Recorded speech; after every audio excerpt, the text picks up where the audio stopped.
चौथा पाद जो कैवल्य पाद, त्याच्यामध्ये आम्ही पहिली 5 सूत्र पाहिली आहेत.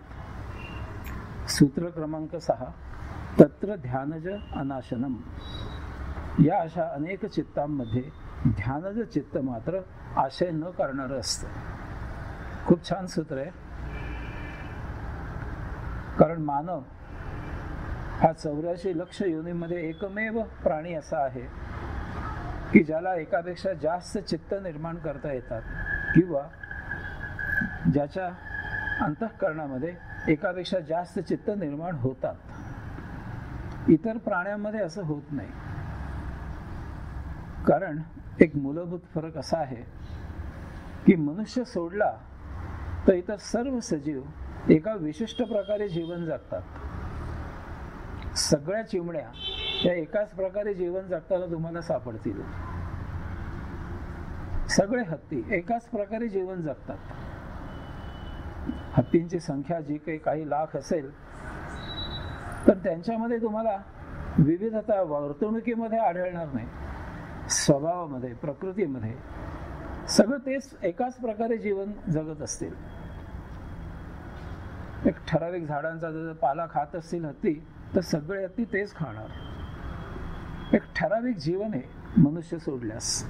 पण मनुष्याच्या बाबतीत प्रत्येक मनुष्य व्यक्ती तितक्या प्रकृती, प्रत्येकाचा स्वभाव वेगळा आहे, पण प्रत्येकाची बुद्धी वेगळी आहे. आणि बुद्धी वेगळी म्हणून आवड निवड सगळं वेगळं आहे.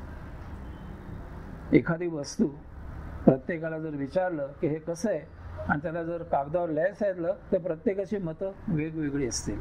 सांघिक बसले तर कुणी म्हणले ठीक आहे म्हणतात आम्हालाही मान्य आहे, ती गोष्ट वेगळी. पण प्रत्येकाचं काही ना काहीतरी वेगळं मत असेल एकाच गोष्टीबद्दल. आणि यामुळे माणसाला त्या मुख्य एका चित्तामधून अनेक चित्त निर्माण होत असतात. सगळे तुम्ही जर पक्षी पाहिलेत तर ते आकाशामध्ये विहार करतात, उडत असतात. एकही पक्षी असं म्हणणार नाही की जाऊ दे आपण आजपासून रस्त्यावरून चालत चालत जावं. असं होणार नाही. माशाचं तेच, तो पाण्यातच पोहणार, तिथेच तो राहणार, पाण्यामध्येच राहणार. आणि सगळे मासे एकाच प्रकारे जीवन जगणार. परंतु मनुष्य एका विशिष्ट प्रकारे नाही जीवन जगत. तो पाणबुडीतनं खाली पाण्यात संचार करतो, जमिनीवर संचार करतो, आकाशात संचार करतो. एवढंच नव्हे तर आता पृथ्वीच्या बाहेर चाललाय. पृथ्वी त्याला ग्रह कमी पडायला लागलाय. कमी पडायला लागले असं म्हणणं मला योग्य वाटत नाही. पण पृथ्वी आता त्याने स्वतःच घाण करून ठेवली इतकी की आता त्याला दुसरा ग्रह शोधायची वेळ आली. मला वाटतं मी तर बोललो होतो की आपलं घर घाण झालं तर ते साफ करावं आणि राहावं. तसं नाही, घर बदलायचं. तशी अवस्था माणसावर आलेली आहे. त्यामुळे त्याला इच्छा आणि आकांक्षा विविध प्रकारच्या आहेत. प्रत्येक वस्तू प्रत्येकाला उपभोगायला हवी. आणि त्याच्या उपभोगाचे विचार जे आहेत ते आणि वेगवेगळे आहेत. त्यामुळे त्याच्यामध्ये अनेक चित्त तयार होतात. अशी जरी असंख्य चित्त जरी निर्माण झाली आणि त्यांच्यामध्ये त्या चित्तांचे उपभोग घेऊन झाल्यानंतर ती शमली तर ती तिथेच विराम पाहून जातात. परंतु प्रश्न निर्माण असा होतो की एकाच चित्तातनं अनेक चित्त निर्माण झाल्यानंतर त्या सर्व त्याच्या इच्छा ज्या आहेत त्या पूर्ण होत नाहीत. बहुतांशी इच्छा या अपूर्णच राहतात. 10% इच्छा सुद्धा पूर्ण होत असतील का, शंका आहे. आणि ह्या ज्या पूर्ण न झालेल्या इच्छा आहेत, ती चित्त जी आहेत ती चित्त तशीच राहतात. तेच ते उपभोग असतात आणि ते आत्म्याला लटकून पुढील जन्म त्याला घ्यायला लावतात. ह्या चित्ताने निर्माण केलेले उपभोग हे मूळ चित्ताला उपभोगावे लागतात. आणि त्याच्यापासून ते निर्माण झालेत. तो मग सगळे उपभोग घेतो आपल्या पाठीवर, आत्म्याला झाकळून टाकतो, पुढे जातो, पुनर्जन्म होतो. पण यामध्ये या माणसाकडे एक विशेष कला आहे आणि ती कला इथे पतंजली मुनी सांगतायत आपल्याला. तत्र ध्यानज अनाशनम.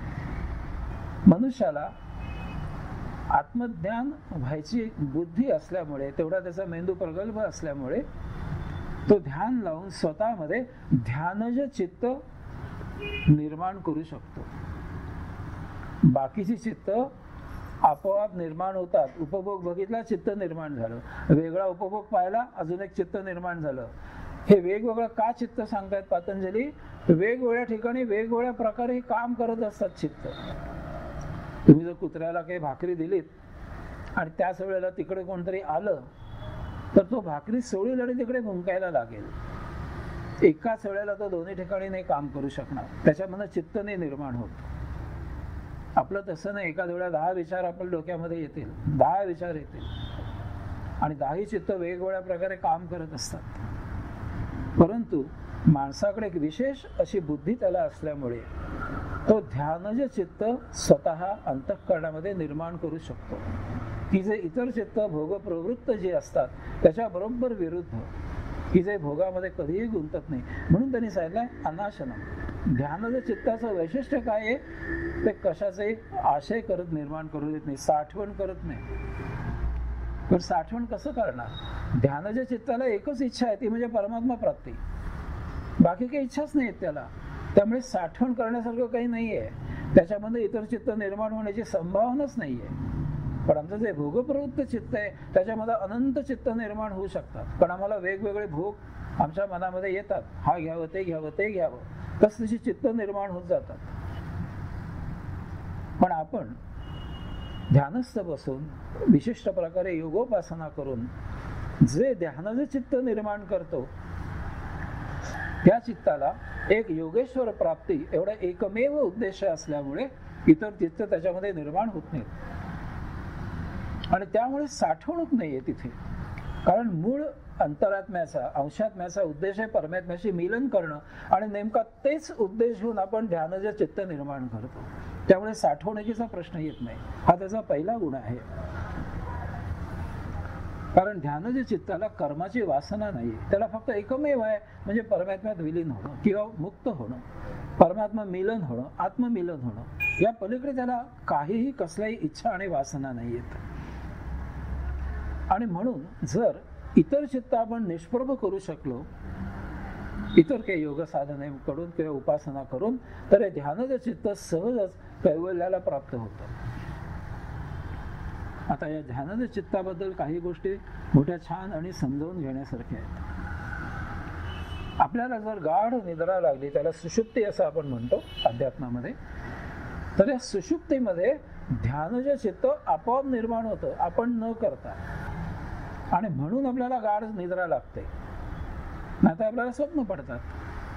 त्याच्यामध्ये मग सगळे उपभोग आले, जे जे आपल्या मनामध्ये असतं किंवा उपभोग प्रवृत्त चित्तामध्ये जे जे असतं त्याच्यामधनं स्वप्न पडायला सुरुवात होते.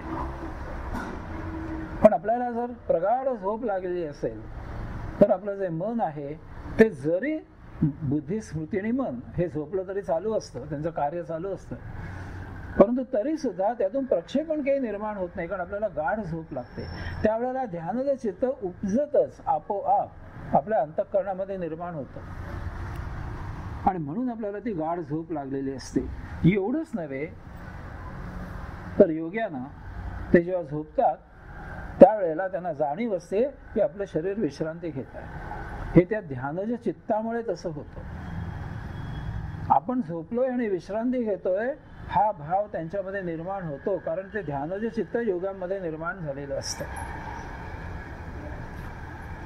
आणि ध्यानज चित्त जे असतं ते खरोखरच या अंतरात्म्याची पूर्ण योग ऊर्जा असते. कुठे वासना नसते त्यामध्ये. त्या ऊर्जेचा उपयोग फक्त परमात्मा प्राप्तीसाठीच केला गेलेला असतो किंवा करायची इच्छा असते. ज्या वेळेला इतर चित्त निर्माण होतात त्यावेळेला ही योग ऊर्जा ते भोग शमन करण्यासाठी वापरली जाते.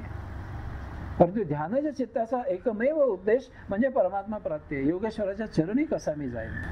आणि अशा प्रकारे ही ऊर्जा शुद्ध पवित्र कार्यासाठी वापरली जात असल्यामुळे आपल्याला गाढ झोप लागल्यानंतर जेव्हा ध्यानज चित्त निर्माण होतं आपल्यामध्ये, तेव्हा म्हणून आपण सकाळी उठल्यावर ताजेतवाने असतो.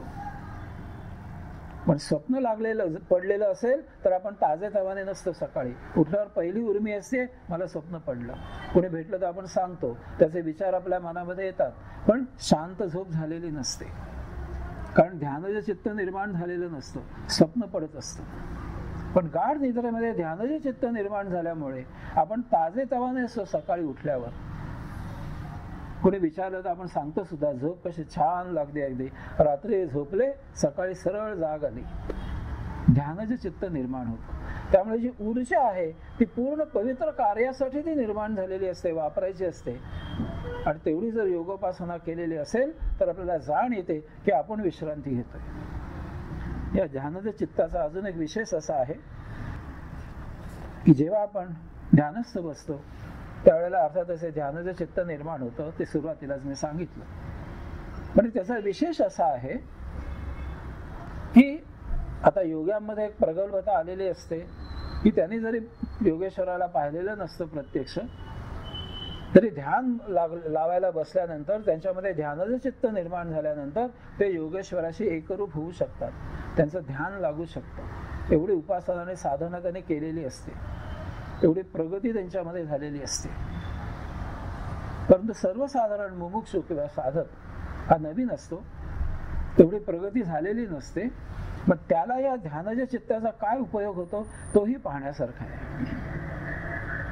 जर एखादा साधक ध्यानाला बसला आणि त्यावेळेला त्याने ध्यानाला बसायच्या आधी पूर्ण श्रद्धेने भावभक्तीने त्याने जर आपल्या गुरुवर जर त्याला नमस्कार केलेला असेल, त्याची आठवण ठेवून तो जर ध्यानाला बसलेला असेल आणि त्याच वेळेला त्याचा गुरु जर तिकडे ध्यानस्थ बसलेला असेल तर त्या ध्यानाच्या चित्तामुळे याचं ध्यान लवकर लागतं. मी काय सांगतोय बघा, हे असं घडतं प्रत्यक्ष. एखादा साधक मुमुक्षु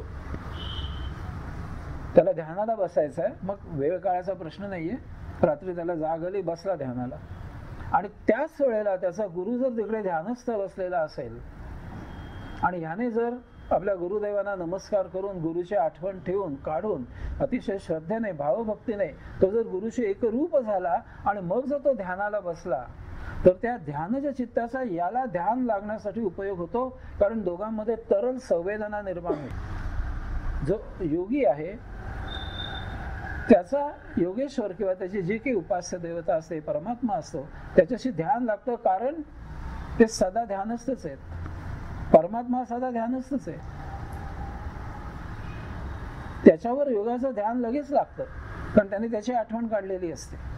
तेवढी प्रगल्भता मुमुक्षु किंवा साधक यांच्यामुळे अजून यायची असते. मग त्याने असा उपयोग ते करतात, साधक होतो असा उपयोग. ज्या वेळेला गुरुदेव आपल्या ध्यानाला बसतात नेमकं त्याच वेळेला ते जर बसले अतिशय भावभक्तीने श्रद्धेने गुरुदेवांशी एकरूप झाले, ते त्यांना नमस्कार केला मनातल्या मनात आणि जर ध्यान लावलं तर त्यांच्या निर्माण झालेल्या ध्यानाच्या चित्ताचा या साधकाला ध्यान लावण्यासाठी उपयोग होतो. त्याचं ध्यान पटकन लागतं. आणि बरेच वेळेला असं घडतं एखाद वेळी साधक त्याचं इतकं ध्यान छान लागतं त्यावेळेला की तो सकाळी उठल्यावर गुरुदेवांना दर्शनाला जातो, नमस्कार करून सांगतो, काल रात्री माझं सुरेख ध्यान लागलं, अशी अशी मला जाग आली, मी ध्यानाला बसलो. गुरुदेव नुसतेच हसतात. त्यांना त्याचं कारण कळतं काय याचं ध्यान लागलं ते. आता या ध्यानाच्या चित्ताबद्दल पुढची प्रगती अशी होते की अशा प्रकारे साधकाला जर ध्यान धारणा करायची सवय लागली, ध्यान लागायची सवय लागली, तर हळूहळू एक दिवस त्याची प्रगती अशी होते की तो गुरु होतो गायब आणि याला धारणेशिवाय त्याच्या मनामध्ये निर्माण झालेल्या ध्यानाच्या चित्तातून परमात्म्याची त्याला ध्यान लागायला सुरुवात होते. गुरु हा स्टेपिंग स्टोन होतो काही दिवसांकरता आपोआप. कारण योगी काय पतंजलीने जरी सांगितलं असं धारणा ध्यान समाधी, तरी योगी काही एखादी धारणा करून ध्यानाला बसत नाहीत. त्यांची प्रगतीच इतकी असते की ध्यानाचे चित्त त्यांच्यामध्ये निर्माण होतं आणि ते सरळ परमात्म्याशी संधान साधून त्यांची ध्यान समाधी लागते. इतकी प्रगती त्यांची झालेली असते. हीच प्रगती साधक आणि मुमुक्षु यांच्यामध्ये सुद्धा होते. मध्ये या गुरुच्या ध्यानाच्या चित्ताचा उपयोग त्यांना करता येतो आणि मग त्यांच्यामध्ये काही दिवसांनी अशी प्रगती होते की मग त्यांना सुद्धा धारणेची आवश्यकता लागत नाही. मध्ये ते ध्यानाच्या चित्तामुळे धारणेची मधली जी एक पायरी आहे ती त्यांच्या आयुष्यामध्ये निघून जाते. मग ते सुद्धा गुरुसारखेच ध्यान लावू शकतात सरळ परमात्म्यावर. ध्यानाचं चित्त निर्माण होण्यासाठी उपासना अर्थातच एकच आहे की ते म्हणजे सतत वर्तमानात जगायला शिकायचं. भूत आणि भविष्य याचा विचार काहीही न करता समोर आलेला वर्तमान जगायचा आणि तो तिथेच सोडून द्यायचा. आणि त्यासाठी आपल्या योग साधना पुस्तकामध्ये मी जी विपश्यना सांगितली ती थोडा वेळ तरी दिवसातनं करायची जर सवय असेल तर ध्यानाचं चित्त लवकर लागायला लागतं. थोडा 15 मिनिटं, अगदी मी 1 तासभर तिथे लिहिलं असलं तरी सुरुवात तरी करायची, म्हणजे ध्यानाचं चित्त आपल्यामध्ये आपोआप निर्माण व्हायला सुरुवात होते. सूत्र क्रमांक 7. कर्म अशुल्क अकृष्णम योगिन त्रिविधम इतरेषाम. योगाचे हातून घडलेले कर्म अशुक्ल म्हणजे अशुभ नसते आणि अकृष्ण म्हणजे शुभही नसतं. योगांशिवाय इतरांकडून होणारी कर्म मात्र 3 प्रकारची असतात. ती अशुक्ल म्हणजे अशुभ, अकृष्ण म्हणजे शुभ आणि अशुक्ल अकृष्ण म्हणजे शुभ अशुभ असं मिश्र अशा 3 प्रकारची असतात. आपण या सूत्राचं निरूपण तर करणारच आहोत, पण इथे मोठा एक शब्द पातंजलीने वापरलाय तो म्हणजे अकृष्ण. अकृष्ण म्हणजे काय त्यांनी सांगितलंय? शुभ कर्म. म्हणजे कृष्ण म्हणजे काय? अशुभ करणं. बघा त्यांच्या नावाचं काय, इतका शुभ पवित्र पूर्ण अवतारी त्याचं नाव ठेवलंय कृष्ण. आणि त्याचा अर्थ काय आहे? काळा रंग. अशुभ कृष्ण कृत्य करू नको, अशुभ कृत्य करू नको, काहीतरी नसते उद्योग करू नको, कृष्ण कारस्थान करू नको, कपट करू नको. हे द्वंद्व हे बिचाराच्या मागे लागलेलं. तू जसा आहे त्याच्या विरुद्ध त्याला नाव दिलंय. आणि मग भक्तांनी फार छान केलं की त्याला श्रीकृष्ण करून टाकला. श्री म्हणजे पूर्ण पावित्र्य, कृष्ण म्हणजे अशुभ, दोघांचं मिलन शून्य झालं, शून्यातनं पूर्णावतार बाहेर आला, कृष्ण मिटला. अशुभ करणं म्हणजे इतरांना त्रास पीडा देणं. अर्थातच ही तमोवृत्ती असते, आपला स्वार्थ साधल्याचे कारण, दुसऱ्याला त्रास झाला आपल्याला काही घेणं नाही त्याच्याशी, त्यामुळे पाप निर्माण होतात. काही वेळेला आपला फायदा नसला तरी दुधामध्ये मीठ टाकायचं, खडा टाकायचा, तसं इतरांच्या कामात विघ्न आणायचे आणि त्याचा आसुरी आनंद घ्यायचा. अशा प्रकारे काही कर्म असतात, त्याला अशुभ कर्म म्हणायचं. शुभ कर्म म्हणजे अर्थातच सत्वगुणी असतात, समाजाच्या फायद्यासाठी, आम जनतेच्या फायद्यासाठी. आणि खरोखरच मनापासनं राजकारणी लोक म्हणतात तसं नव्हे, त्याला गालातील लोकांसाठी आम्ही काम करतो, तसं काही नाही. खरोखरच साधू संत सज्जन हे सगळ्यांच्या कल्याणाकरता झटत असतात. हे शुभ कर्म असतात. स्वतःचा फायदा त्याच्यामध्ये काही नसतो. काही झालं स्वतःच्या देहधर्मासाठी काही झालं तर होऊ दे एका बाजूला, पण मुख्य उद्देश हा जनतेसाठी समाजासाठी झिजायचं, प्रभूचं कार्य पुढे रेटत न्यायचं. सगळीकडे धर्म म्हणजे विशिष्ट धर्म नव्हे, मानवता ही जी आहे ती सतत त्याचा प्रचार आणि प्रसार करत राहायचं. ही शुभ कर्म आहेत. आणि शुभ अशुभ मिश्र कर्म जे असतात हा रजोगुण असतो. वैयक्तिक फायदा पाहायचा, पण त्यावेळेला कटाक्षाने एक गोष्ट पाळायची की कुणाला त्रास होणार नाही माझ्यामुळे, माझा फायदा होणार आहे, निश्चित मी माझ्यासाठी अमुक करणार आहे, पण कुणाला त्रास नाही देणार. तसंच कुणाच्या फायद्यासाठी काही करणार नाहीये, माझ्या फायद्यासाठी मी करणार. माझ्या फायद्यामुळे एक बाय प्रॉडक्ट म्हणून एका बाजूला सहज कुणाचा फायदा झाला तर होऊ दे, पण ते त्याला मी सांगणार, हे माझ्यामुळे तुला मिळालंय बरं का, हे त्याला घोटून घेणार. पुढे मागे काढता येतं सव्यास, त्यातनं काही आठवण देता येते. हा रजोगुण असतो. हे मिक्स दोन्ही मिळून मिश्र कर्म असतात. योगाकडून या सगळ्याच्या पलीकडे कर्म केली जातात, पण योगे अकर्ता झालेला असतो. तो शुभ अशुभ मिश्र अशाचा कशाचा विचारच करत नाही. समोर जे जीवन आलंय ते तो जगतो आणि त्याप्रमाणे तो कर्म करत असतो. आणि म्हणून तो मुक्त होतो, म्हणून त्याच्यातनं प्रभू कार्य होतं. त्याच्या मनामध्ये शुभ अशुभ मिश्र असे काही भावच नसतात, असा विचारच मनामध्ये येत नाही. तो फक्त परमात्म्याचं काम करत असतो, कोणाचाच फायद्याचा कधी विचार करत नाही. प्रभूचं काम काय आहे बस त्याप्रमाणे करायचं. ते शुभ आहे का अशुभ आहे का मिश्र आहे याच्याशी त्याला काहीही कर्तव्य नसतं. कृष्ण चरित्र हे सगळं, श्रीकृष्णाची जी काही चरित्र आहे त्याचं ते याच्यावर सगळं आहे. तो शुभ करत नव्हता, अशुभ करत नव्हता, मिश्र कर्म करत नव्हता. जगाच्या कल्याणाला योग्य वाटेल ते करून तो मोकळा होत होता. गीता सांगायची, गीता सांगत होता. सुदर्शन चक्र फिरवायचंय, सुदर्शन चक्र फिरवत होता. सरळ मानगुट उडवून टाकत होता राक्षसांचं. योगी असे असतात, त्याच्या पलीकडे काम करणारे असतात, विश्व कल्याणासाठी काम करणारे असतात. तर पतंजलींना अपेक्षित असं आहे की शुभ अशुभ मिश्र असा विचार न करता विश्वाच्या कल्याणासाठी, मानवतेच्या कल्याणासाठी तुमच्या समोर आलेलं प्राप्त कर्म तुम्ही करा आणि मोकळे व्हा. त्यात तुमच्यात भोग नाही निर्माण होणार. एखादं समोर कर्म तुमच्या आलाय ते करायला पाहिजे तुम्हाला, म्हणजे करायला पाहिजे.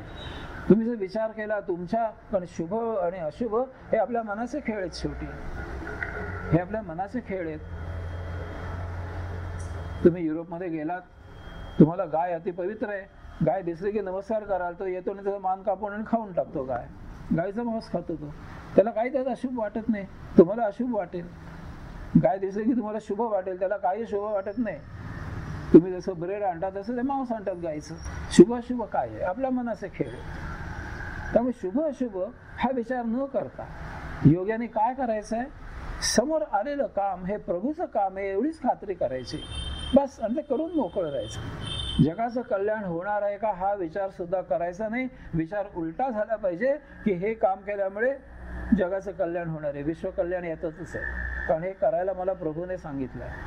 लोकांना पटेल काही दिवसांनी की हे योग्य मी केलं म्हणून. त्यावेळेला पटेलच असं नाही, तू काम करशील तेव्हा तुला दोष येईल, तो पत्करायचा. तर सुद्धा योगी म्हणून तुला ज्या सिद्धी प्राप्त झाल्या त्या तशाच राहतील. या सिद्धी त्यासाठीच तुला दिलेल्या आहेत. सूत्र क्रमांक 8. तथा तद्विपाक अनुगुणानाम एव अभिव्यक्ती वासनानाम. कर्माचा परिणाम म्हणजे त्या त्या कर्माबरोबर निर्माण होणाऱ्या गुणांच्या वासना असतात. मागच्या आपल्या सूत्रामध्ये आपण पाहिलं की 3 प्रकारचे कर्म आपल्याला करावी लागतात. म्हणजेच मनुष्य या 3 प्रकारे समाजामध्ये व्यक्त होतो. शुभ कर्म करेल, अशुभ कर्म करेल, किंवा शुभ अशुभ म्हणजे मिश्र कर्म करेल. परंतु हे कर्म करत असताना त्याच्या मागोमाग जे गुण निर्माण होतात त्या गुणांप्रमाणे वासना निर्माण होत असतात. तुम्ही काही करत नसता की तेव्हा तुम्ही विशेष काही करावं अशी अपेक्षाही नाहीये. आता वासना हा शब्द नेहमी आपण वाईट अर्थी वापरतो. वास्तविक वासना चांगल्या का वाईट हा प्रश्न अतिशय गौण आहे. पण प्राणी मात्राला इच्छा झाली की त्या पूर्ततेसाठी तो झटतो. कधी त्यावेळेला चांगली कामं त्याच्यामधून होतात पुण्यमय, काही वाईट कामं होतात पापमय.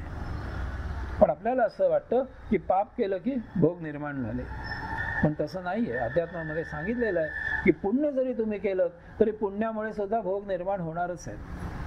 फक्त नंतर ते भोग उपभोगताना तुम्हाला क्लेश होणार नाही, ते सुसह्य असतील एवढंच. परंतु त्यामधून द्वंद्वाच्या नियमाप्रमाणे तुम्हाला इतर काहीतरी वैगुण्य तुम्हाला सोसावं लागेल. तो विशिष्ट जो उपभोग निर्माण झालाय पुण्य कर्मामुळे त्याच्यामध्ये तुम्ही सौख्याने राहाल, पण त्याच्यामुळे दुसरं दुःख तुम्हाला भोगावं लागेलच. ते वेगळं काहीतरी असेल. परंतु एकदा का आपल्याला वस्तूची चव समजली, इच्छा आणि वासना तयार झाली, वस्तूची चव समजली, आपण उपभोग घेतला की आपण तिथे कधीही थांबत नाही. आपल्याला वाटतं पुन्हा पुन्हा परत हे पाहिजे आपल्याला. ही माणसाची वृत्ती आहे. सगळे उपभोग कधीही शमणं शक्य नाही. एका जीवनामध्ये शिल्लक राहतात. ते डोक्यामध्ये व्रण राहून जातो, मनामध्ये शल्य राहून जातं, मला अमुक नाही मिळवता आलं. आणि माणसाच्या जर त्याला संधी आली, ताकद आली त्याच्या अंगामध्ये, तर तो न उपभोगले जे भोग आहेत ते उपभोगण्याचा आटोकाट प्रयत्न करतो. प्रसंगी प्रमाद हातून त्याच्या होतात ते तो करतो, वाईट वागतो. कारण तो मोह असतो की हे मला हवंय, माझ्या अगदी हाताशी आलाय, थोडंसं मला पाप करावं लागणार आहे, ठीक आहे, करून मोकळे होऊ, उपभोगून मोकळे होऊ. तमोगुणी माणसं तर कसलाच काही विचार आणि पोच त्यांना नसतो. रजोगुणी सुद्धा थोडासा हलतो थोडासा, चला करूया, मोह होतो त्याला. आणि त्यामुळे माणसाच्या या अशा प्रकारच्या शुभ अशुभ आणि मिश्र कर्मामुळे त्याच्यामध्ये जे गुण निर्माण होतात, पाप त्याने कृत्य केलं तर तमोगुण निर्माण होतो, पुण्यकर्म केलं तर सत्वगुण निर्माण होतो, मिश्र कर्म केलं तर रजोगुण निर्माण होतो. आणि या गुणांमुळे त्याच्या मागोमाग या वासना निर्माण होत असतात. त्याच्यामध्ये अगोदर गुण निर्माण होतो, त्याच्यानंतर वासना निर्माण होते आणि मग मनुष्य प्रयत्न करतो ते शमवण्यासाठी. पतंजली असं सांगतात की या वासनामुळे त्याच्या पाठोपाठ उफाळून येणारे हे जे उपभोग आहेत ते माणसाच्या मागे लागतात. त्याने मूळ या सूत्रामध्ये वासना कशा निर्माण होतात ते सांगायचा प्रयत्न केला की शुभ अशुभ मिश्र अशी कर्म मनुष्याच्या मनामध्ये येतात, चित्तामध्ये निर्माण होतात. तो ती करायला जातो, त्याच्यामुळे स्तम रज सत्व याप्रमाणे कुठला तरी एक गुण तयार होतो. त्या गुणामुळे वासना तयार होते, ही तो शमवायला जातो आणि मग ती शमवायला गेल्यानंतर त्याच्यातून प्रमाद होतात. पण यामध्ये एक होतं कसं, ते एखादं विशिष्ट वासना त्याने शमवल्यानंतर ती विशिष्ट वासना शमते, पण उरलेल्याचं काय हा प्रश्न नेहमीच शिल्लक राहतो. आणि जी वासना तो शमवू शकत नाही तो भोग तसाच सुप्त अवस्थेमध्ये त्याच्याकडे क्षमेपर्यंत राहतो. एक जन्म नाही, पुढे लाखो जन्म घेतले तरी. एखादा गवई आहे, तो गाण्याचे कार्यक्रम करणे हा त्याचा मुख्य हेतू आहे सगळा जीवनाचा, पण त्याने पोट भरत नाही. मग तो काय करेल, तो बिचारा नोकरी करायला लागतो. मग नोकरी करण्यामध्ये तिथे जे काही लागतं तो गुण त्याच्यामध्ये निर्माण होतो. ते कर्म तो करतोय नोकरी करायचं. या सूत्राप्रमाणे बघा कसं घडतं. त्याला गायचं आहे, गवई हे हाच त्याचा इच्छा आहे, त्याची त्याच्यामध्ये इच्छा झालेली आहे, अपेक्षा आहे त्याची की मी गवई म्हणून गावं, पण पोट नाही भरत. काय करणार, नोकरी करतो, नोकरी करायला लागतो. मग नोकरीसाठी लागणारे गुण त्याच्यामध्ये निर्माण होतात, त्या गुणामुळे ते उपभोग निर्माण होतात. नोकरी केल्यामुळे ते उपभोग क्षमतात, पण त्यामुळे त्याचं गाणं मागे राहतं. किंवा तरी मग शनिवार रविवार तो ताण भागवतो गाण्याची, गाण्याचे तसेच सुप्त राहतात त्याच्या इच्छा. आणि अशा प्रकारे एक एक इच्छा साचत जातात. असं नाहीये की वासना निर्माण झाल्या, कुठली तरी वासना शमवली, मन मोकळं झालं, असं नाहीये. आपल्याला असं वाटतं, उदाहरणार्थ जेवण झालंय, आपण बाहेर गेलोय गावी, जेवण झालं हॉटेलमध्ये आणि आपल्याला असं वाटलं की आईस्क्रीम खावं. तुम्ही त्याप्रमाणे वेटरला सांगता मला अमुक आईस्क्रीम घेऊन ये. तो म्हणतो की साहेब आईस्क्रीम संपलं. आईस्क्रीम संपलं, नाही आहे आईस्क्रीम, दुसरं काही देऊ का? मग दुसरं काय आहे बाबा? काय नाही साहेब, काय नाही, गरम गरम कॉफी देतो. बघा आता गार गार आईस्क्रीम बनवत तुम्ही गरम गरम कॉफीवर येता, कारण शिल्लक नाहीये. आता त्या वेळेला तुमचं मन आहे ते तडजोड करतं की ठीक आहे, जेवण झाल्यावर काहीतरी घ्यायचं आहे ना, चल आण कॉफी. तुम्ही ते कॉफीचे गुटखे घेता, तुम्हाला समाधान वाटतं त्यावेळेला, नाही असं नाही. पण पतंजली असं सांगतायत की ती जी आईस्क्रीमची जी भावना निर्माण झाली ती तशीच राहते तुमच्यामध्ये, ती जाणार नाहीये, अजिबात जाणार नाहीये. लहान मूल परवडलं, तो काहीतरी खेळणं मागतो, आपण त्याला दुसरं घेऊन देतो, तो रमतो त्याच्यामध्ये, ते विसरून सुद्धा जातो तो. पण तुमचं तसं नाही होणार आहे. तुम्ही सुजाण आहात, अजाणे निष्पाप येतो, तुम्ही तसे नाही आहात. ती आईस्क्रीम खाण्याची भावना तशीच राहणार आहे, हे त्यांना या सूत्रामध्ये सांगायचं आहे. जी तुम्ही कर्म करता त्या कर्माला संलग्न असणारे अत्यावश्यक असलेले गुण तेवढे निर्माण होतात, त्यामुळे ज्या वासना निर्माण होतात त्या क्षमतात. पण बाकीच्यांचं काय, बाकीच्यांचं हे तसंच राहतं आणि म्हणून माणसाला पुनर्जन्म घ्यावा लागतो. पण योगी जो असतो त्याच्यामध्ये कर्मसाठाच निर्माण होत नाही, अनाशय, त्याच्यामध्ये वासना निर्माणच होत नाही.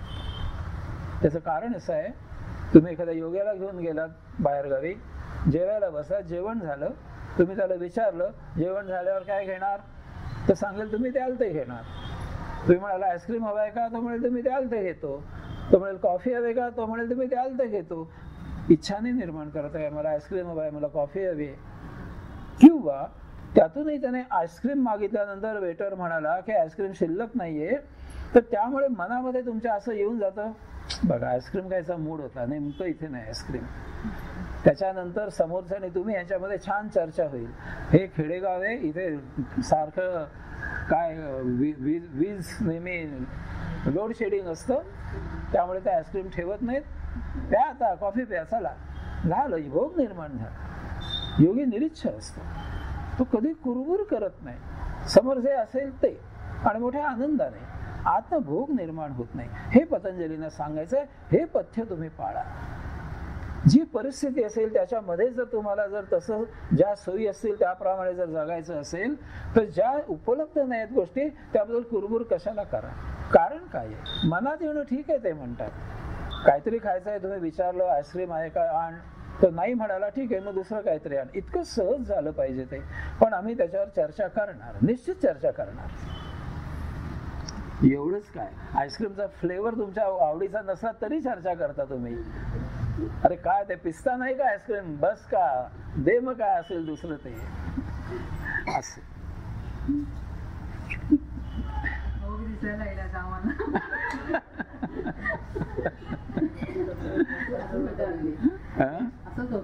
होत ना, पटतंय ना मनामध्ये.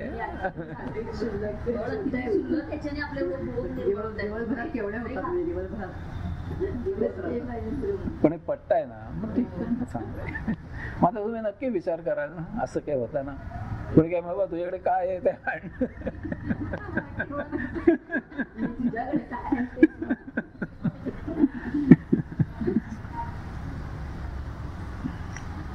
आम्ही अमुक एक प्रवचन असंही म्हणायचं नाही.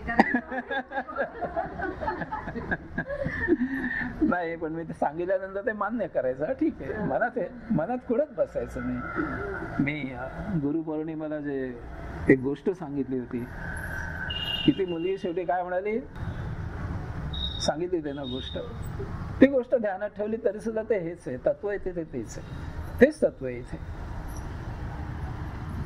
सूत्र क्रमांक 9, जाती देश काल व्यवहितानां अपि अनंतर्य स्मृती संस्कारयो एकरूपत्वात. कुळ, स्थळ आणि काळ यांचा परिणाम न होता पूर्व स्मृती आणि पूर्व संस्कार हे अनंत काळ तसेच एकरूप राहतात. पतंजलीने आपल्याला काळजी करायला लावणारं सूत्र सांगितलंय.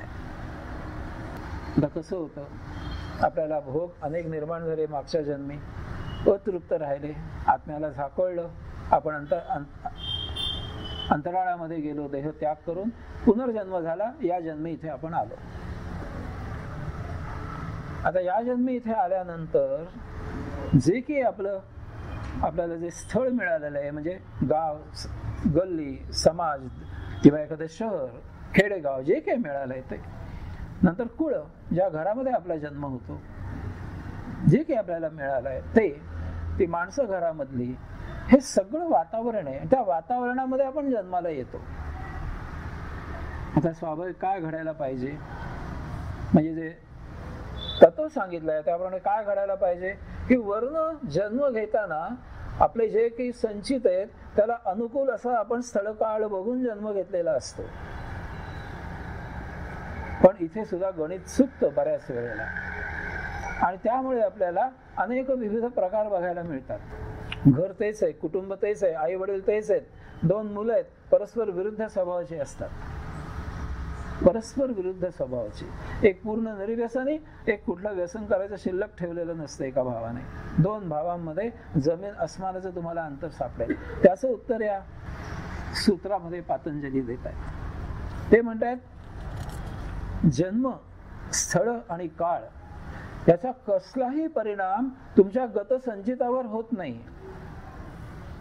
तुम्ही एखाद्या ठिकाणी पाहुणे गेलात तर तिथलं वातावरण तुम्ही पाहाल, माणसं कशी आहेत ते पाहाल, आणि त्याप्रमाणे एखादा विषय काढून तुम्ही गप्पा माराल. काय त्यांची आवड काय आहे, त्यांचं कशामध्ये इंटरेस्ट आहे, त्याप्रमाणे तुम्ही विषय काढाल आणि बोलाल त्यांच्याजवळ. त्यांच्या घरामधलं वातावरण पाहून त्याप्रमाणे तुम्ही तिथे राहाल. एखादा दिवस मुक्काम टाकायचा असेल तर तुम्हाला काय पाहिजे ते नेहमी अव्यक्त राहील तुमच्या आतमध्ये. संकोच असेल, भिडस्तपणा म्हणू आपण त्याला, किंवा चांगुलपणा म्हणू, किंवा तारतम्य, विवेक, त्याला काही नावं द्या. तुम्ही असं नाही म्हणणार की काय ते काय जेवायला वाढायला हे काय, नाही नाही नाही मला चालत नाही भाकरीशिवाय, पोळ्या कसल्या, पोळ्या नाही मला भाकरी लागते, तुम्ही नाही म्हणणार. संपेपणा आहे आपल्याकडे. आपण भात खाऊ, आपल्याला जर पोळी नको असेल भात खाऊ आणि भागू त्याच्यावर. आपण असं नाही सांगणार की मला भाकरी करा म्हणून. पण तुमचं जे संचित आहे आत, ते स्थळ, काळ आणि जन्म, म्हणजे जे काही वातावरण आहे जिथे तुमचा जन्म झालाय त्या घराच्या वातावरणाचा कसलाही विचार न करता त्या घरामध्ये ते संधी शोधेल आणि त्या घरातल्या एकूण वातावरणाच्या विरुद्ध जरी त्याला एखादा भोग आतनं शमवायचा असेल तरी तो शमन करून मोकळा होईल. बऱ्याच वेळेला एखाद्या महाविचित्र कुटुंबामध्ये एखादा सत्पुरुष जन्माला येतो. आपण म्हणतो भांगेत तुळस कसे काय जन्माला आली. सगळं वातावरण हे प्रतिकूल असतं पूर्णपणे आणि तो बिचारा छान वागत असतो. आपल्याला आश्चर्य वाटतं. त्याच्या उलट परिस्थिती असते. मग आपण त्या व्यक्तीला म्हणतो सुद्धा, अरे तुझा अमक्याचा मुलगा ना, तर तो अमक्याचा ना मुलगा, काय करतोय असं काय वागतो, जरा नीट वाग. आतलं संचित हे त्या माणसाला त्या एकूण वातावरणाप्रमाणे वागू देत नाही. सुप्रसिद्ध उदाहरण म्हणजे रामायणातलं. एकाच घरामध्ये संपूर्णपणे तमोगुणी असलेला कुंभकर्ण जन्माला आला, संपूर्ण रजोगुणी असलेला रावण जन्माला आला आणि पूर्ण सत्वगुणी असलेला बिभीषण जन्माला आला. तिन्ही गुण एकाच घरामध्ये एकाच आई वडिलांच्या पोटामध्ये जन्माला आले. पण आतलं जे संचित आहे त्याने त्यांना वेगवेगळी कर्म करायला लावलं आणि त्याप्रमाणे त्यांना भोग उपभोगावे लागले, त्याचे परिणाम भोगावे लागले. आणि म्हणून आपल्याला भरोसा द्यायचं काही कारण नाहीये की माझा जन्म फार छान सात्विक अशा आई वडिलांच्या पोटी झालाय त्यामुळे माझं कसं छान होणार आहे. भरोसा नाहीये. तुम्हाला स्वतःला ते छान ठेवायला पाहिजे. तुम्हाला स्वतःला ते छान ठेवायला पाहिजे. आणि बऱ्याच वेळेला पतंजलींचा शेवटी सांगायचा मुद्दा असा आहे की बऱ्याच वेळेला अशा प्रकारे अत्यंत सुसंस्कृत अशा घराण्यात जन्माला आलेला मुलगा तो सुजाण असून सुद्धा एखाद वेळे त्याला पाऊल वाकडं टाकायची बुद्धी होते. त्याला त्यात आश्चर्य वाटायचं कारण नाही. पतंजली सांगतात हे तुझं पूर्व सुकृत आहे. त्या वेळेला तू तारतम्य विवेक जागृत करायचा आहे आणि निश्चयाने ते करायचं नाहीये. तू निश्चितच आई वडिलांप्रमाणे परमात्म्याच्या सेवेला वाहून घ्यायचा आहे, सत्संग करायचा आहे, साधना उपासना करायची आणि हे तुझे आज जे संचित राहिलेले जे वाईट भोग आहेत ते तिच्या तिथे शमवून नष्ट करायचा प्रयत्न करायचा याच जन्मी. त्याला एवढा एकच उपाय आहे अध्यात्म, त्याला अन्य उपाय नाही. अध्यात्म आणि उपासना इतकी प्रगती करायची की ते स्मृतीमधून नष्ट होऊन गेलं पाहिजे, स्मृतीच नष्ट झाल्या पाहिजे. योगश चित्तवृत्ती निरोधः, चित्ताच्या वृत्तीच क्षीण हीन दीन करून टाकायचं. म्हणून भरोसा काही देता येत नाही कशाचा काही. आणि तुम्ही विचलितही व्हायचं कारण नाहीये की माझं घर असे, आई वडील असले, सगळं असे, मग माझ्या मनामध्ये अशी दुष्टबुद्धी काय येते.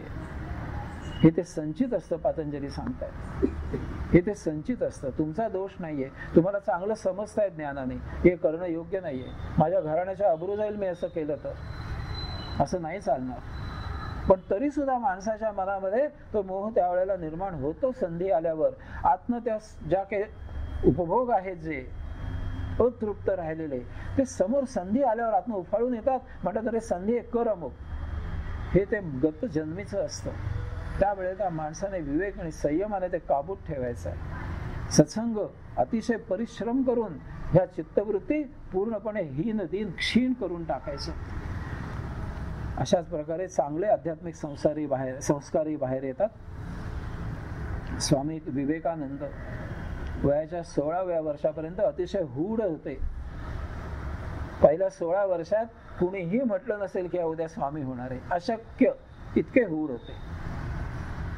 पण आतले संस्कार मूळ जे सप्त ऋषींपैकी ते एक होते ते संस्कार बाहेर आले आणि ते रामकृष्ण परमहंसांचा परिस्पर्श होऊन स्वामी विवेकानंद झाले. नरेंद्र हा अतिशय हूड होते, अतिशय हूड. आतले संस्कार उफाळून वर आले. अशी उदाहरणं अनेक घडत असतात, देताही येतील. परंतु मला स्वतःला माझ्या जीवनामध्ये एक जो प्रत्यक्ष अनुभव आला तो प्रत्यक्ष घडलेला असल्यामुळे त्याला विशेष महत्व आहे. आणि तो अनुभव आहे एका श्वानाचा, कुत्र्याचा. मी पूर्वी नवसह्याद्रीमध्ये राहत होतो. आमच्या शेजारी इंगळहळीकर माझे शेजारी अजूनही तिथे राहतात. त्याने एक कुत्रा पाळला होता. त्याचं नाव होतं राजा. आणि आम्ही आफ्रिकेला असताना 2 कुत्रे पाळले होते. तो वास अजूनही आमच्या अंगाला असावा, कारण कुत्रा आलं की माझ्याशी फार लढा करत ते. माझ्याशी कधी कुत्रं भुंकत भांडत बिंडत नाही. तर राजा आला पहिल्या दिवसापासून त्याने माझ्याशी दोस्ती केली आणि पुढे त्याचे मालक इंगळहळीकर, त्यांची वहिनी इंगळहळीकर, त्यांची आई इंगळहळीकर आजी त्याचे अतिशय मुलाप्रमाणे लाड करायचे त्या कुत्र्याचे. परंतु अगदी त्याच्या आणल्यापासनं मी सकाळी चहा बरोबर, मला आजही अजूनही सवय आहे, मी ग्लुकोज बिस्किट खातो, तर तो सकाळी बरोबर तिथे येऊन भॉक करायचा. मी त्याला रोज ग्लुकोज बिस्किट द्यायचो आणि आमचं रोज चाललेलं असायचं. आणि रोज हे पाहिल्यानंतर त्या इंगळहळीकर आजी एक दिवस मला खिजवण्यासाठी त्याला बागेमध्ये बसून त्याला ग्लुकोज बिस्किट द्यायला लागल्या सकाळी सकाळी. त्या राजाने तिकडे डुंकूनही बघितलं नाही, कारण त्याच्या डोक्यामध्ये ग्लुकोज बिस्किट आणि माझ्या हाताचा वास हे कॉम्बिनेशन इतकं बसलं होतं की ते तसं असेल तरच खायचं. अशी 3-4 वर्ष झाली तो दररोज सकाळी माझ्याशा कुणाकडे ग्लुकोज बिस्किट खायचा नाही. आणि आम्हालाही त्याचा लढा लागला होता, जोशी काकांनाही लढा लागलेला होता. पण साधारण राजा 3-4 वर्षाचा झाला आणि त्यानंतर म्हणणं तो गायब व्हायला लागला. 1-1, 2-2 दिवस यायचाच नाही घरामध्ये आणि आम्हाला कोणालाच ते चैन पडायचं नाही. आणि त्यावेळेला राजाराम पूल झालेला नव्हता. तिथे आता जे शंकराचं मंदिर आहे तिथे असे खाली उतरून जायला एक डोंगरासारखी पायवाट होती. तिथे काही पायऱ्या बिऱ्या काही नव्हतं. आणि विशेष म्हणजे जो वृद्धाश्रम आहे आता तिथे, त्याच्या अलीकडे जी मोकळी जागा आहे आणि आता जिथे तुम्ही रस्ता, की ज्या रस्त्यावरून तुम्ही म्हात्रे पुलाकडे जाता, राजाराम ब्रिज आणि म्हात्रे पूल, त्या राजाराम पुलाच्या जवळचा जो रस्ता आहे आणि जी मोकळी जागा आहे तिथे स्मशानभूमी होती. त्यामुळे खाली शंकराकडे जाणं हे जवळजवळ अशक्य रात्रीच्या वेळी. दिवसा उजेडी कोणी जायचे, फारसे कोणी जात नसत. पण तरी सुद्धा एखाद्या सोमवारी जोशी काकांच्या आग्रहास्तव आम्ही दोघं तिथे जात असो आणि आम्हाला साक्षात राजा तिथे बसलेला आढळला. अर्थातच आम्ही गेलो, त्याने उड्या बिड्या मारल्या, त्याला लोभ प्रलोभन दाखवून आम्ही त्याला घरी घेऊन आलो इंगळहळीकरांकडे. त्याला पाहिल्यावर त्या कुटुंबाला तर काय भरता आलं.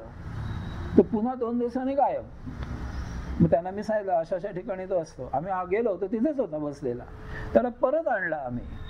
असं जवळजवळ 2 महिने चाललं होतं. म्हणणं तो गायब व्हायचा, 2 दिवसात आम्ही तिथे जायचं, त्याला घेऊन यायचं.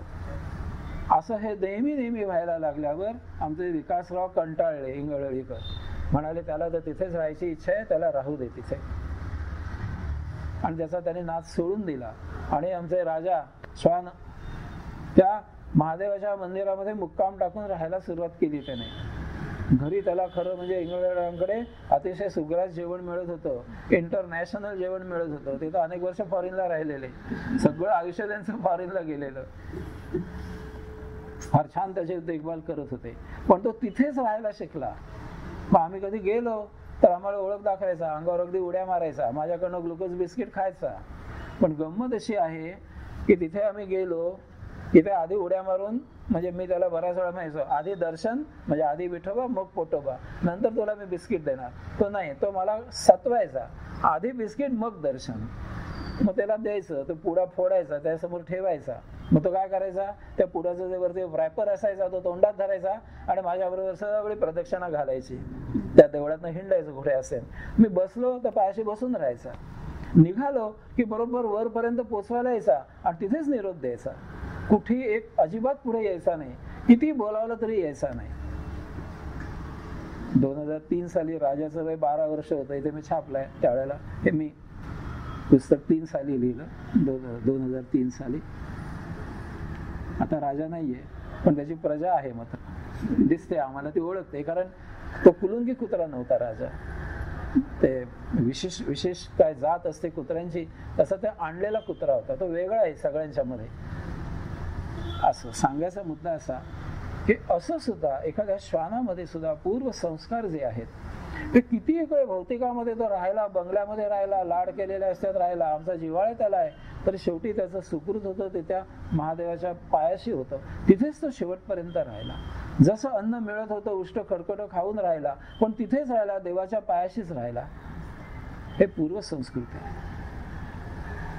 सूत्र क्रमांक 10, तासा मनादित्वम च आशिषो नित्यत्वात. देहरूपाची इच्छा नित्य असते, त्यामुळे इतर वासनाही नित्य अनादी असतात.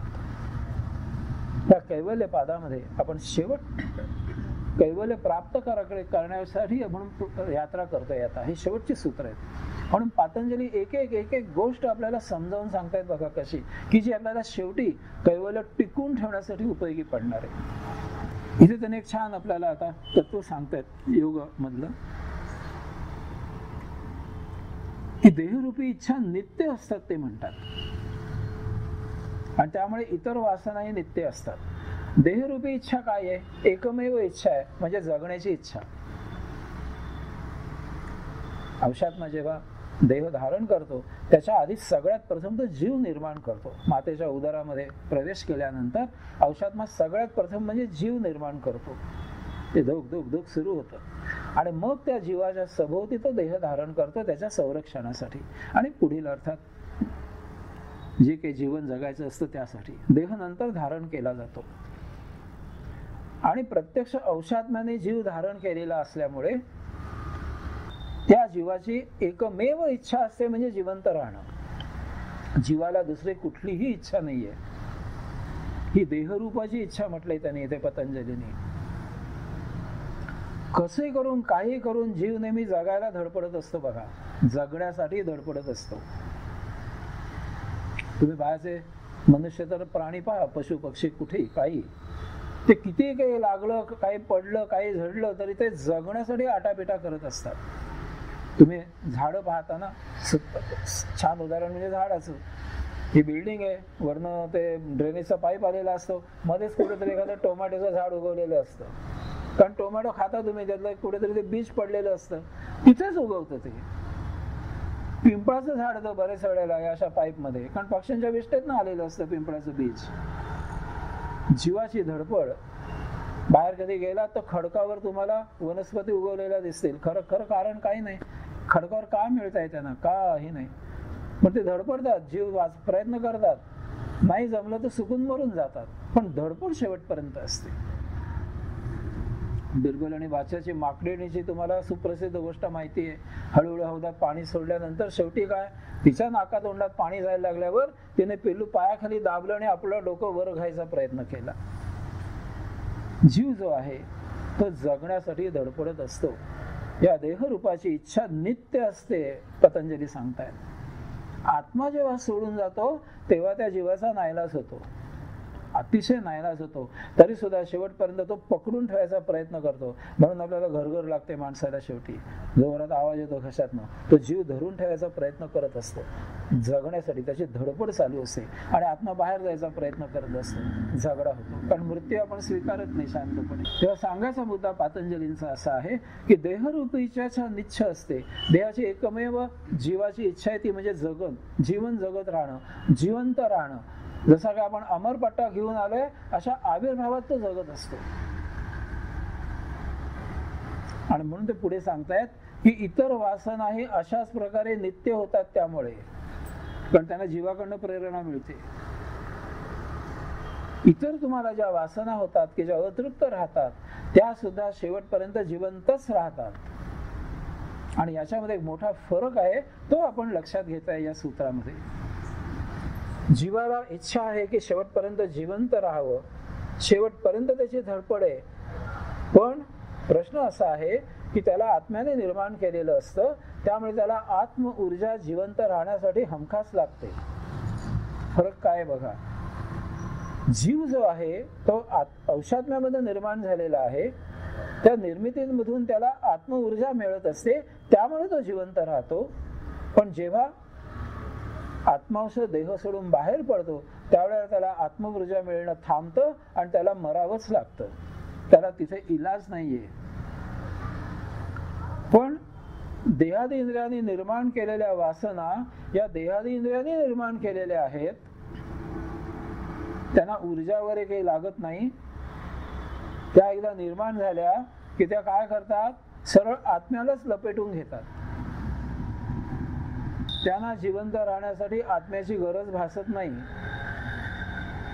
त्यांना जिवंत राहण्यासाठी जीवासारखं आत्म्याची गरज भासत नाही. त्यांची ही धडपड काय असते, तर जिवंत तर मरत नाहीतच, पण संधी आली की उपभोग शमवून घ्यायचा. त्या आत्म्यालाच लपेटून टाकतात. तर सगळा प्रश्नच मिटतो, तो बाहेर की हेही बाहेर.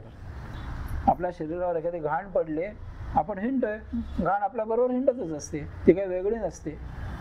तसं हे काहीच आहे. हे सगळे उपभोग त्या आत्म्याला लपेटून टाकतात. त्यांचं जीवासारखं नाहीये. जीवाला ती ऊर्जा लागते, धडपड करतो तो जिवंत राहण्यासाठी, आणि आत्मा तर निश्चित बाहेर जातो एक दिवस देहामधून, त्याला पर्याय नाहीये. जीव निश्चित मृत होतो. परंतु या ज्या देहाने इंद्रिय निर्माण केलेल्या ज्या वासना आहेत, त्यांचा आणि आत्म्याचा संबंधच येत नाही. त्या आत्म्यालाच लपेटून टाकतात, त्याच्याबरोबर त्या बाहेर होतात. म्हणजे त्या अमर असतात जीवापेक्षा. परंतु असं असलं तरी सुद्धा या ज्या वासना निर्माण झालेल्या आहेत, त्या आपण मात्र हीन दीन आणि क्षीण करू शकतो. आणि त्या हीन दीन क्षीण करण्यासाठी आपण देहाचाच उपयोग करायचा. देहाकडे काय आहे? देहाकडे मेंदू आहे, ज्ञान आहे, बुद्धी आहे, स्मृती आहे. ती नष्ट करायचा जर आपण प्रयत्न केला तर या उपभोगांचं जे ज्ञान आहे ते जर नष्ट झालं तर ते उपभोग क्षीण होऊन जातात. स्मृतीमध्ये उपभोग शिल्लक राहत असल्यामुळे आणि ती आत्म्याला लपेटत असल्यामुळे स्मृती जर आपण नष्ट करून टाकायचा प्रयत्न केला, चित्ताच्या वृत्ती हीन दीन क्षीण करून टाकायचा प्रयत्न केला, तर आपोआपच हे भोग हीन दीन आणि क्षीण होतात. त्यांच्यामध्ये आत्म्याला लपेटून टाकायची ताकदच शिल्लक ठेवायची नाही. आपण ही ताकद कशात आहे? तर बुद्धीमध्ये. आपण ज्ञानाने समजावून घ्यायचं या वासना आहेत, आपल्याला नको आहेत. स्मृती क्षीण करायची, मन अमन करायचं, याच्याशिवाय दुसरा पर्याय नाही आहे. याला मनाने समजावून घ्यायचं, बुद्धीने समजावून घ्यायचं. ज्ञानयोगाला पर्याय नाही आहे. त्यासाठी ज्ञानाने समजावून घ्यायचं की हे जे काही आपल्याला उपभोग निर्माण होत आहेत ते आपल्याला याच जन्मी संपवायचं आहे. आपल्याला ते पुढे घेऊन जायचं नाहीये. ह्या उपभोगांना कोंदण कशाचं आहे? तर कोंदण हे मनाचं. आपण अमन व्हायचा प्रयत्न करायचा आहे योग उपासना करून. यांना कोंदण हे स्मृतीचं. आपण स्मृती नष्ट करायचा प्रयत्न करायचा आहे. स्मृती वृत्ती सांगितली पतंजलीने. आपण पाहिलं ना 5 वृत्ती, त्याच्यामध्ये स्मृती वृत्ती सांगितली त्यांनी चित्ताची. ती नष्ट करायचा प्रयत्न करायचा, म्हणजे त्या उपभोगांना कोंदण मिळत नाही. उपभोगांना तिसरं कोंदण आहे ते बुद्धीचं, ज्ञानाचं. आपण ज्ञानयोगाने समजावून घ्यायचं आहे. ही उपभोग आपल्याला मुक्तीच्या मार्गात अडथळा आहे. बघा ते किती सखोल ज्ञान देत आहेत. कैवल्य प्राप्त करायचं आहे आपल्याला. जीव आणि स्मृती, आपल्या जीव आणि आपले उपभोग त्याची तुलना त्यांनी करून आपल्याला दाखवली की जीवाला अंतरात्म्याची जी ऊर्जा आहे, योग ऊर्जा, ती अत्यावश्यक आहे. यांना ती अत्यावश्यक नाही. आणि त्यांचं निर्माण व्हायचं स्थान आणि कोंदण त्यांचं जिवंत राहायचं, आत्म्याला लपटून ठेवायचं, जी काही क्रिया आहे ती तुम्ही समजावून घ्या. मग त्याचा तुम्हाला त्याग करता येईल. त्यावेळेला ते आपोआप देहाबरोबर तिथेच राहतील, तुमच्या बरोबर बाहेर येणार नाहीत. तरच तुम्ही कैवल्य प्राप्त करू शकता. तुम्ही गाफील राहू नका. असं नाहीये की एखादा जे काही जीवनामध्ये तुम्ही एखादी गोष्ट केलीच नाही याचा अर्थ आत ती इच्छा नसेलच असं नाहीये. फक्त ती संधी न मिळाल्यामुळे बाहेर आली नाहीये. तुम्ही अतिशय उच्च अशा कुळामध्ये, वैभव संपन्न अशा कुळामध्ये जन्माला आलेले आहात आणि जीवाची सुप्त इच्छा आहे की झोपडीमध्ये 2 दिवस राहावं. पण हा तुमचा जन्म इतक्या वैभवकुल घरामध्ये झालेला आहे की तुम्हाला झोपडीमध्ये राहायची कधी संधीच मिळाली नाही. याचा अर्थ आत ते संचित नाहीये असं तुम्ही घेऊ नका. पतंजली सांगतायत केवळ संधी न मिळाल्यामुळे ते बाहेर आलं नाहीये. तुम्ही गाफील राहू नका. कैवल्याकडे जातोय आपण. कुठेही ते तुम्हाला गाफील ठेवू इच्छित नाहीत. अतिशय वैज्ञानिक आहेत पतंजली. जीवनामध्ये तुम्ही न उपभोगलेले, कधी मनामध्ये सुद्धा न आलेले सुप्तपणे तुमच्या मनामध्ये उपभोग तसेच शिल्लक राहू शकायची शक्यता आहे. गाफील राहू नका. बराच वेळा होतं मला काय, मी नेहमी हरिनाम घेतो, मला काही प्रश्नच नाहीये काही पुनर्जन्म घ्यायचा. गाफील राहू नका. ते तुमच्या जीवनामध्ये बाहेर आले नाहीत याचा अर्थ ते आत नाहीयेत असं समजू नका. ते आत आहेत राक्षस असं गृहीत धरा आणि या सूत्राप्रमाणे मी सांगतो त्याप्रमाणे करा की आहेत असं गृहीत धरा. म्हणून चित्तवृत्ती क्षीण करा, मन अमन करा. ज्ञानयोगाने समजून घ्या की आपल्याला उपभोग न्यायचे नाहीत बरोबर. आणि त्यासाठी हे जाणून उपासना करा, हे जाणून योग साधना करा. म्हणजे ते क्षीण होईल, तुम्ही त्यातनं बाहेर पडाल आणि त्यावेळेला तुम्ही पूर्ण शुद्ध असाल. कैवल्याकडे तुमची यात्रा होईल. सूत्र क्रमांक 11. हेतुफल आश्रयालंबने संगृहीतत्वादेशाम भावे तदभावः. हेतू, फळ, आश्रय आणि आलंबन या 4 गोष्टींमुळे वासनांचा संग्रह होत असतो.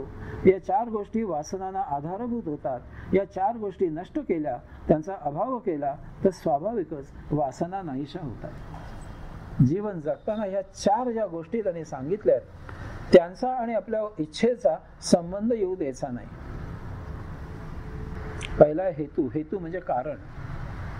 आपण साधन 5 जो आहे त्याच्यामध्ये आपण पाहिलंय की अविद्या, अस्मिता, राग, द्वेष आणि अभिनिवेश यांच्यामध्ये क्लेश निर्माण होतात. अस्मिता, राग, द्वेष आणि अभिनिवेश हे अविद्येमुळे निर्माण होतात. आणि जर आपण अविद्या नष्ट केली तर आपल्या आयुष्यातनं दुःख नष्ट होऊन जातं, क्लेश नष्ट होऊन जातात. पण सगळ्याचं कारण अविद्येशी आहे. आणि अविद्या काय आहे तर आम्हाला जर पोळी भाजी आमटे भात खाऊन जर आमचं भागत असेल, देह जीवित राहत असेल तर आम्हाला श्रीखंडपुरी आणि पुरणपोळीचे मनसुबे खायचं कारणच काय आहे? अविद्या इथे येते. घरामध्ये सुबत्ता आहे, भरपूर सगळं उपलब्ध आहे, तुम्हाला समोर ताट वाढवून पुरणपोळीचं येत आहे, तुम्ही खा पुरणपोळी. पण परिस्थिती तशी नाहीये. आपल्याला पोळी आणि भाजी खायची परिस्थिती आहे आणि तरी सुद्धा पुरणपोळी खाणाऱ्याप्रमाणेच आपला देह छान जिवंत राहत आहे. तर त्या पुरणपोळीची अभिलाषा कशाला करायची? कारण काय? जीवनाचा हेतू काय आहे? आपला देह जीवित राहणं, बस. प्राप्त परिस्थितीत तो जिवंत राहू शकतोय का? विषय मिटला. समाधान तिथेच यायला पाहिजे. कुठलंही कारण नाहीये तुम्हाला इच्छा निर्माण व्हायचं ते सांगतायत. समजावून घ्या. हेतू पहिलं कारण त्यांनी सांगितलंय. जीवनातनं हेतूच नष्ट करून टाका. त्यामुळे तुम्हाला अवास्तव इच्छा, आकांक्षा आणि अपेक्षा असतात. कुणीतरी काहीतरी बघायचं, ते मला पाहिजे. त्याच्याशिवाय तुझं जीवन जर छान चाललंय तर राहा की त्याच्यामध्ये. हा, तुझ्या वाट्याला सहजगत्या आलं तर घे उपभोग. तुझ्या वाट्याला विमानानं हिंडायचं असेल तर हिंडला विमानाने, नाही कोण म्हणताय. पण उगाच खाली बसायचा, विमानाचा आवाज आला, मला केव्हा बसायला मिळेल. अरे ते सायकल घेताना मारा. ही वस्तुस्थिती आहे.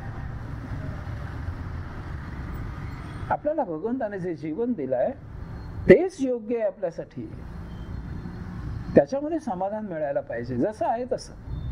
अट्टास होता कामा नये. कारण सगळ्याचं कारण, हेतू एकच आहे, म्हणजे देह जिवंत ठेवणं आणि कैवल्य प्राप्त करणं. मग इतर इच्छा, आकांक्षा आपल्यामध्ये यायचं कारणच नाहीये. पहिलं हेतू, जीवनाचा हेतू समजावून घ्या, कारण समजावून घ्या. ते म्हणतायत काय हेतू आहे? देह जीवित ठेवायचा आहे, बस. कशासाठी? कैवल्य प्राप्त करायला. बाकी काही हेतूच नाही जीवनामध्ये. इतर आपल्या मनामध्ये येताच कामा नाही. पंच ज्ञानेंद्रियांना जरी ज्ञान झालं तरी ते ज्ञान आहे शेवटी. ते आपल्याला हवं असं नाही होता कामा. आपल्याला अनेक प्रकारचं ज्ञान होतं, पण ते काय आपल्या प्रत्येक वेळी आपण जाऊन ते आपण काय ते मिळवायचा प्रयत्न नाही करत. ज्ञान अनेक आहे.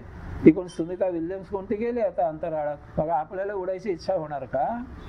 नाही आपण इच्छा करत. आपल्याला माहिती आहे शक्य नाहीये. ही जे तत्व आहे हे जीवनाच्या प्रत्येक गोष्टीत लागू करायला पाहिजे. आपल्याला स्कूटरवरनं जायला मिळतंय, ठीक आहे, चालायला लागत नाही ना, समाधान आहे. मग इतरांना एअर कंडिशन गाडी मिळाली, मला पण पाहिजे, झालं. तुमचा हेतू बदलला. जीवनाचा हेतूच बदलला तुमचा. तुमची परिस्थिती जी दिली परमात्म्याने ते देह जीवित ठेवायला उपयोगी पडते ना, त्यात समाधानी राहा. दुसरं म्हटलंय फळ म्हणजे परिणाम. मनुष्य सतत कर्मयोगात असतो आणि कर्मयोग केला की त्याचं फळ तुम्हाला मिळतं आणि त्याचा परिणाम आपल्याला उपभोगावा लागतो.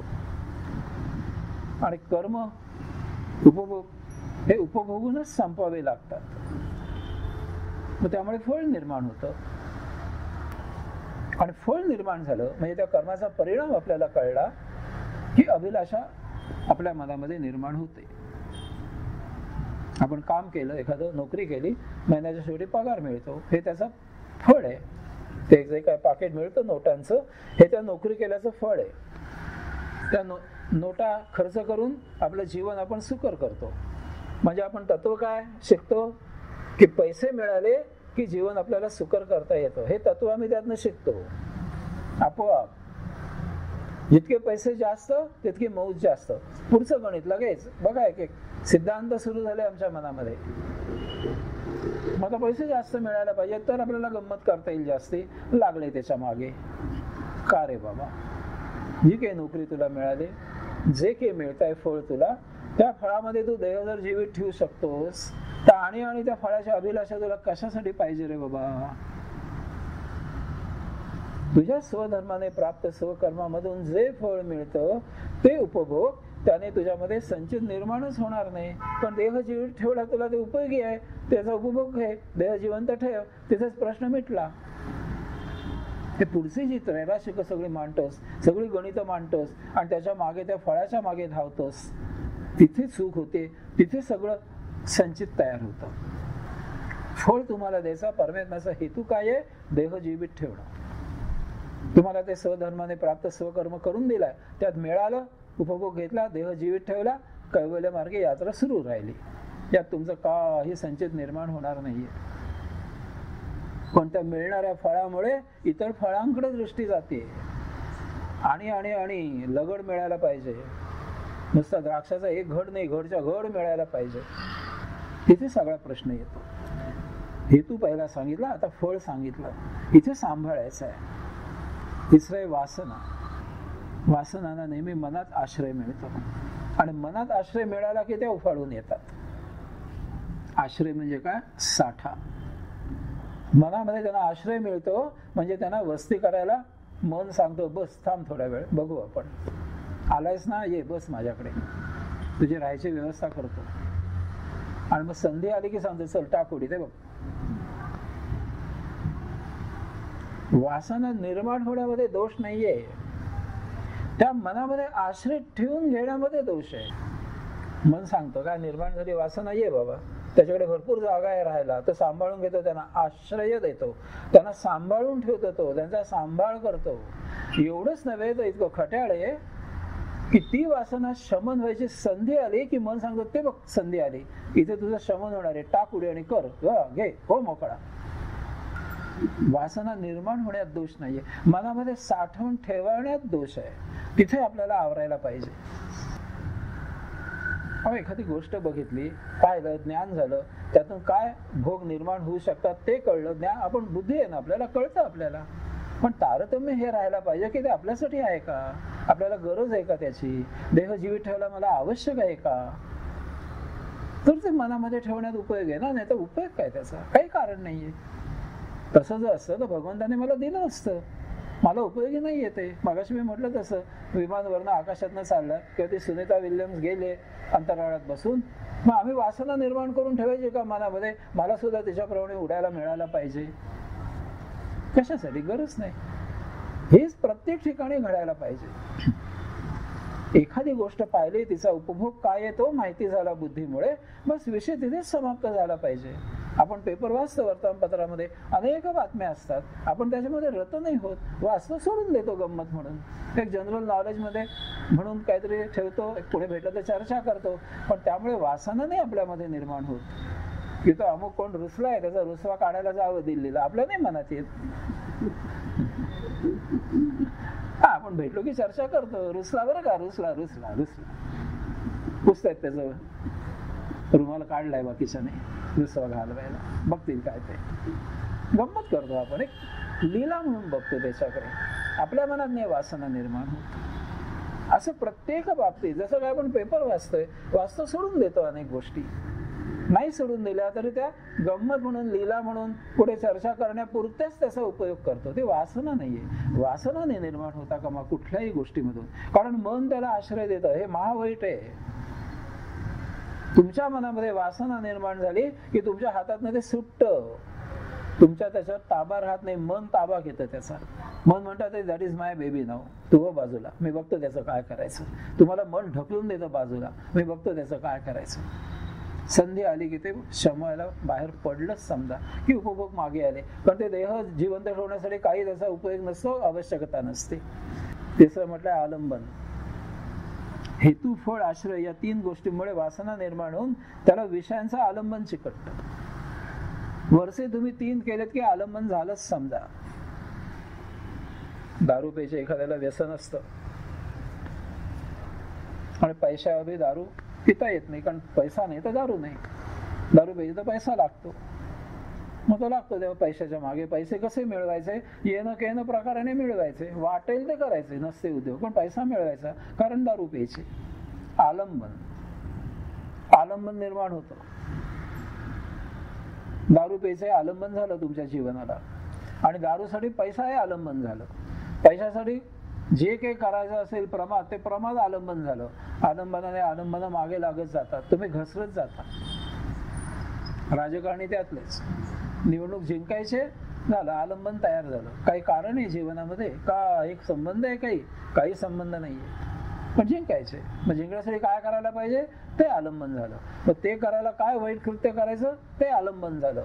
तुम्ही अवलंबून राहत जाता एका मागून एक. जंत्री 12 खडी लागते, आगगाडी लागते डब्यांची, प्रमादांची मालिका लागते. या कशाचाही आपल्या देह जीवित ठेवण्याशी काही संबंध नसतो. मनुष्य अतिशय नीच असा खालच्या थराला जातो आणि नको त्या गोष्टी करून बसतो, भोग निर्माण करतो. अज्ञानातून, खोट्या प्रतिष्ठेमधून, अस्मितेतून या सगळी निर्मिती होत असते आणि नको त्या गोष्टी इरेला पेटून मनुष्य करायच्या भरीस पडतो. आणि यासाठी ध्यान, समाधी, सत्संग याला पर्याय नाही, त्याला दुसरा काही पर्यायच नाही. कर्म तुम्ही चांगलं करता का वाईट करता, पाप करता का पुण्य करता, या सगळ्या तुमच्या मनाचे खेळ आहेत. मगाशी मी सांगितलं ना, गाय दिसले की आपण नमस्कार करतो, दुसरा म्हणतो वा आज चंगळ आहे, आज खायला काय गाय का, वा कापा. त्याला काही नाही पाप लागत. आपल्याला वाटतं पाप लागेल गायीला, अरे बापरे. साधा गाय समोरून आली आपण नमस्कार करतो, लगेच पुण्य मानतो गायीला नमस्कार करायला मिळालं. ते सगळे मनाचे खेळ आहेत.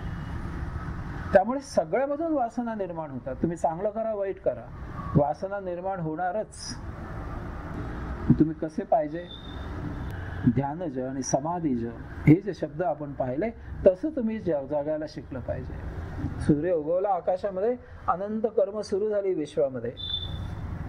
सूर्याला का हे नाही त्याचं, तो येतो, मावळतो, निघून जातो, उगवतो, मावळतो, निघून जातो. त्याचा तुम्ही सगळं उपयोग करता, याच्याशी त्याला काहीच कर्तव्य नाहीये, तो तुमचा प्रश्न आहे. तसं आपला कर्मयोग झाला पाहिजे. सधर्वाने प्राप्त स्वकर्म समोर आलं, केलं, मोकळं झालं. त्यातनं काय देह जिवंत राहायचं तर राहू दे, राहील. तर वासना निर्माण होणार नाहीत. कुठलाही हेतू नसेल, फळामध्ये अभिलाषा नसेल, वासना निर्माण होणार नाहीत आणि कशाचंही आलंबन नसेल. आणि तरच आपली कैवल्याकडे यात्रा सुफळ आणि सुकर चालू राहील.